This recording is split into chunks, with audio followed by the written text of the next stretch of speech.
옛날 프랑스의 깊은 숲속에는 신비한 마법사가 살고 있는 오래된 성이 있었습니다. 이 성은 훤히 보이는 높은 탑과 넝쿨 장미가 엉킨 정원으로 유명했으며 오랜 시간 동안 사람들의 발길이 닿지 않는 곳이었죠. 숲 근처 마을에 사는 사람들은 이 성에 대한 다양한 소문을 가지고 있었습니다. 어떤 사람들은 그곳에 사는 마법사가 지혜롭고 친절하다고 했고, 또 다른 사람들은 그가 무서운 마법을 사용하는 위험한 존재라고 말했습니다. 하지만 누구도 그를 직접 본 적은 없었습니다. 그러던 어느 날 마을에 나타난 용감한 젊은이인 자크는 이 성을 탐험하기로 결심했습니다. 그는 항상 모험을 좋아했으며 마법사에 대한 진실을 알고 싶은 마음이 컸습니다. 마을 사람들은 그를 말렸지만 자크는 결심을 굽히지 않았습니다. 그는 새벽이 되자마자 숲을 향해 떠났습니다. 성에 도착한 자크는 그곳의 아름다움에 놀랐습니다. 성은 붕괴되어가는 것처럼 보였지만 생명을 불어넣을 것 같은 강한 힘이 느껴졌습니다. 자크는 성의 대문을 열고 들어갔습니다. 내부는 희미한 빛으로 가득 차 있었고 벽에는 오래된 그림들이 걸려 있었습니다. 성의 깊숙한 곳으로 들어가자 자크는 드디어 마법사를 만났습니다. 그는 상상한 것과는 달리 온화한 모습이었으며 흰 수염을 가진 나이 지긋한 남자였습니다. 마법사는 자크를 환영하며 이름이 르노라고 소개했습니다.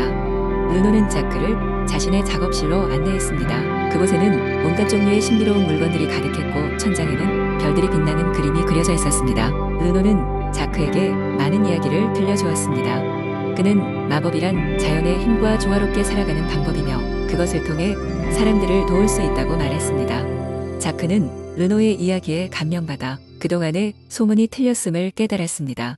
며칠 동안 자크는 성에서 르노와 함께 지냈습니다. 르노는 자크에게 식물과 동물 그리고 자연의 소리에 귀 기울이는 법을 가르쳤습니다. 자크는 마법보다도 자연의 지혜가 더 중요하다는 것을 배우고 르노에게 가르침을 감사히 여겼습니다. 드디어 마을로 돌아갈 시간이 되자 르노는 자크에게 작은 마법 묶음 하나를 주었습니다. 그것은 자크가 위기의 순간에 쓸 수 있는 작은 도움의 손길이었습니다. 자크는 그것을 받고 르노와 작별을 했습니다. 성을 떠나며 자크는 그곳에서 배운 모든 지혜를 마음에 새겼습니다. 마을로 돌아온 자크는 그 후로도 환경에 대한 존경심을 가지고 살아갔으며 마을 사람들에게 자연과 조화롭게 사는 법을 전파했습니다. 그는 르노와의 만남을 계속해서 가슴속 깊이 간직했고 그 마법의 성과 마법사의 이야기는 마을 전설로 남게 되었습니다. 두 번째 이야기. 옛날 옛적 드넓은 정원과 찬란한 궁전이 있는 프랑스의 한 왕국의 일화가 시작됩니다. 그 궁전에는 아름답기로 소문난 장미 정원이 있었고 그 정원의 중심에는 마법의 장미가 피어 있었습니다. 이 장미는 1년에 한 번씩 가장 찬란한 빛을 내며 사람들은 이를 보기 위해 먼 곳에서 온기도 했습니다. 하지만 이 아름다운 장미 정원이 숨기는 비밀이 있었으니 그것은 장미공주라 불리는 신비로운 존재였습니다. 장미공주는 사실 왕국의 옛 전설 속 인물로 왕국에 처음 장미를 심은 전설적인 정원사의 딸이었습니다. 그녀는 장미의 영혼과 하나가 되어 늘 그 정원에 머물며 왕국의 평화를 지켜주고 있었습니다. 왕국의 왕은 장미공주의 존재를 알고 있었고 그녀의 고려로 왕국이 번영한다고 믿었습니다. 왕은 매년 장미가 만개하는 날 왕국의 모든 백성들을 불러 성대한 축제를 열었습니다. 그날이 다가올수록 사람들은 축제에 참여할 기대에 부풀어 오릅니다. 그러나 어느 해 이상한 일이 발생했습니다.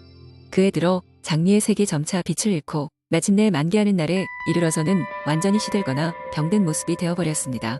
왕은 걱정에 빠져 마음이 무거웠습니다. 왕국의 마법사에게 그 이유를 물었고 마법사는 왕도 모르는 깊은 비밀을 털어놓았습니다. 장미공주는 사실 정원을 벗어나기 위해서는 진정한 사랑을 찾아야 한다는 저주에 걸려 있었고 그녀의 마음이 슬프면 장미는 시들 수밖에 없다는 것이었습니다. 왕은 공주의 사랑을 찾기 위한 탐색대를 조직했고 젊고 용감한 기사들은 그녀의 진정한 사랑이 될 자격이 있는 사람을 찾아 길을 떠났습니다. 몇 년에 걸친 탐색에도 불구하고 적합한 후보는 쉽게 나타나지 않았습니다. 그러던 어느 날 왕국의 한 소박한 마을에서 임자 없는 장미의 비밀을 알고 있다는 소식이 전해졌습니다. 마을에는 어머니의 장미밭에서 자란 청년 로이가 살고 있었는데 그는 장미와 대화할 수 있는 특별한 능력을 가지고 있었습니다. 그의 이야기로는 모든 장미들은 하나의 마음을 가지고 있으며 장미 정원의 공주는 자신의 운명을 바꾸고자 진정한 사랑을 찾고 있다는 것이었습니다. 루이와 함께 탐색대가 장미 정원에 도착했을 때 교묘하게 얽힌 장미 덩굴들이 길을 막고 있었습니다. 루이는 장미와 대화하며 공주에게 다가갈 수 있었습니다.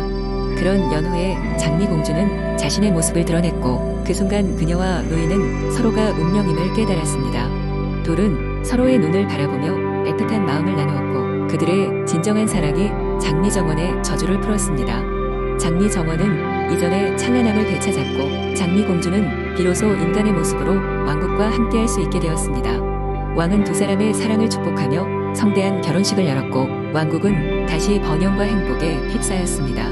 그리하여 장미 공주와 루이는 영원히 행복하게 살았다는 이야기입니다. 세 번째 이야기. 옛날 옛적 프랑스 남쪽에 있는 작은 마을 근처에는 특별한 연못이 있었다. 이 연못은 고요한 아침 햇살이 비치는 순간 방울방울 빛나며 근처 숲에 사는 모든 생명체에게 신비로운 소리를 들려주곤 했다. 이곳에 사는 작은 개구리 루이는 매일 아침 그 연못 근처에서 뛰어노는 것을 좋아했다. 루이는 다른 개구리들과 다르게 항상 다른 세상을 탐험하고 싶어하는 꿈이 있었다. 연못은 주민들 사이에서 오래전부터 마법의 연못이라 불렸다. 왜냐하면 풀잎의 이슬을 마시면 바라는 소원을 하나 이룰 수 있다고 전해져 내려왔기 때문이다. 그러나 그 소원은 순수한 마음으로만 빌어야 했으며 그렇지 않으면 연못의 마법은 역효과를 줄 것이라고 했다. 어느 더운 여름날 루이는 늘 그렇듯 연못을 찾았다. 그러나 이날은 특별히 무언가 다른 느낌이 들었다. 연못 주변으로 작은 빛들이 반짝이며 빙글빙글 춤을 추고 있었기 때문이다. 루이는 순간 마음속에 있던 모든 욕망을 생각하다가 결국 항상 꿈꿔왔던 다른 세상을 탐험하고 싶다는 순수한 바람만을 남겼다. 그 순간 연못에서 뿜어져 나온 신비로운 물보라가 루이를 감쌌다. 그러고는 마치 꿈을 꾸는 듯한 상태가 되었다. 루이는 깨어났을 때 자신이 전혀 다른 장소에 있다는 것을 깨달았다. 하늘은 보다 푸르고 구름은 마치 솜사탕처럼 흐르고 있는 이곳은 분명히 자신의 마을은 아니었다. 이곳에서의 일주일은 루이에게 놀라운 그 자체였다. 아름다운 지형, 친절한 다른 동물 친구들, 그리고 새로운 법칙이 존재하는 세계였다. 루이는 이곳에서 새로운 친구들과 모험을 즐기며 많은 배움을 얻었다. 그리고 드디어 자신의 진정한 꿈과 이상을 깨닫게 되었다. 일주일이 훌쩍 지나고 연못의 마법은 막을 내렸다. 깨어나 보니 루이는 다시 익숙한 자신의 마을에 있었다. 그러나 그 모험은 루이에게 큰 변화를 불러일으켰다. 이제 루이는 더 이상 다른 세상을 탐험하고 싶은 욕망에만 빠져있지 않았다. 그는 자신의 마을과 친구들을 사랑하고 여기서도 많은 아름다운 것들을 발견할 수 있음을 깨달았다. 그 후 루이는 마을의 다른 동물들에게 자신의 이야기를 들려주며 모두와 함께 그들의 작은 세상을 더욱 아름답게 만들어 나갔다. 루이는 깨달았다. 진정한 모험은 새로운 세계를 탐험하는 것뿐만 아니라 자신의 주변을 새로운 시선으로 바라보는 것임을. 네 번째 이야기. 옛날 옛적 프랑스의 한 작은 마을에 라벨르라는 소녀가 살고 있었습니다. 라벨르는 자연을 사랑하고 특별히 라벤더의 향기에 매료되어 있었습니다. 그녀의 마을은 프랑스 프로방스 지역의 중심부에 위치해 있어서 매년 여름이 되면 온 마을이 보랏빛 라벤더 밭으로 덮였고 그 향기가 온 세상을 감쌌습니다. 라벨르는 어렸을 때부터 어머니로부터 특별한 이야기를 자주 듣곤 했습니다. 라벤더 바단에 숨어있는 요정들이 있는데 순수한 마음을 지닌 사람에게만 모습을 드러낸다는 것이었습니다. 라벨르는 요정들을 만나보는 것이 평생의 꿈이었습니다. 어느 날 라벨르는 특별한 날을 맞아 새벽 일찍 라벤더 밭을 산책하기로 결심했습니다. 아침의 안개가 아직 사라지지 않은 시간이었고 해가 떠오르기 시작하면서 라벤더 꽃들이 금빛으로 반짝였습니다. 그녀는 그 장관에 감동하며 노래를 부르기 시작했습니다. 그러던 중 그녀의 발 앞으로 작은 빛들이 모여들기 시작했습니다. 그것은 예쁜 옷을 입은 조그마한 요정들이었습니다. 요정들은 라벨르의 노래에 이끌려 나타난 것이었습니다. 그 중에서 가장 큰 요정이 라벨르에게 다가와 인사했습니다. 안녕하세요. 순수한 마음을 지닌 라벨르. 우리는 라벤더 요정들입니다. 당신의 아름다운 노래에 감동하여 우리 모습을 드러내게 되었어요. 라벨르는 믿을 수 없다는 듯이 눈을 깜빡이며 그녀에게 무엇이든 알고 싶은 것을 물어보라고 했습니다. 그녀는 생각 끝에 물었습니다. 제 인생에 진정한 행복을 찾으려면 어떻게 해야 할까요? 요정은 웃으며 라벨르에게 이렇게 대답했습니다. 진정한 행복은 멀리 있는 것이 아니에요. 그것은 바로 여기 사랑과 자연 속에 있답니다. 당신이 주변의 모든 것을 진심으로 사랑할 수 있을 때 그것을 찾을 수 있죠. 라벨르는 요정들의 말을 마음 깊이 새기며 그들에게 감사를 표했습니다. 요정들은 라벨르에게 특별한 선물로 작은 라벤더 꽃다발을 건넸는데 그것은 앞으로도 그녀가 길을 잃지 않도록 인도해 줄 것입니다. 시간이 흘러 라벨르는 어른이 되었고 그 요정들과의 만남을 절대 잊지 않았습니다. 그녀는 계속해서 라벤더 밭을 가꾸며 자연을 사랑하는 마음을 잃지 않았습니다. 그녀의 주변 사람들은 그녀의 삶의 지혜와 사랑에 감명받았고 라벨르의 이야기는 마을 사람들 사이에서 전설처럼 전해졌습니다. 라벨류가 꿈꾸었던 그날의 기억과 향기는 여전히 라벤더 밭을 감싸고 있었습니다. 그렇게 마법 같은 이야기들은 프랑스의 프로방스 한가운데서 계속해서 이어졌습니다.